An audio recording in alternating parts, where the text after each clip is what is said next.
বাহিরের দেশের কোন দেশের এক খতিব সাহেব,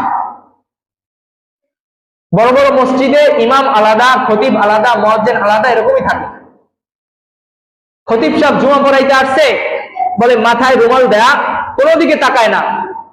সে বয়ান করছে, খুতবা দিছে, নামাজ পড়ে চলে যায়। বলে মুসল্লিদের কাছে ভালো লাগে না যে হুজুর আমার দিকে তাকায় না, কথা বলে না, কি সমস্যা? কয়েক জুমা যাওয়ার পরে একজন জিজ্ঞাসা করছে যে হুজুর আপনি নামাজ পড়াইতে আসেন, খুতবা দেন, সব ঠিক আছে, কিন্তু আপনি আমাদের দিকে তাকান না কেন? হুজুরে বলছে আগামী সপ্তাহে উত্তর দিন। বলে আগামী সপ্তাহে কেউ জিজ্ঞাসা করে নাই, হুজুর উত্তরও দেয় নাই। পরের সপ্তাহে আবার জিজ্ঞাসা করছে, হুজুর উত্তরটা তো পাইলাম না। বলে আপনাদের মধ্যে থেকে একজন আসেন।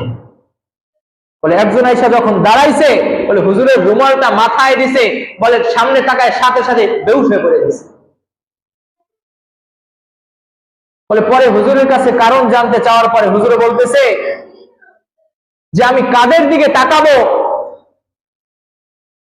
বলে প্রত্যেকটা মানুষ বলে গান বাজনায় এতটা আসক্ত, বলে যার কারণে প্রত্যেকের চেহারা বলে বিভিন্ন ভাবে এরকম ভাবে কুকুর, শুয়ার, বিড়ালের মতো চেহারা হয়ে গেছে, বলে যার কারণে আমি কারো কাছে তাকাইতে পারি। বলে আল্লাহ না করুক যদি আমাদের এই অবস্থা হয়, দুনিয়ায় যদি আমাদের গুনার কথা আল্লাহ প্রকাশ করে দেয়, চলার কোনো সুযোগ আছে?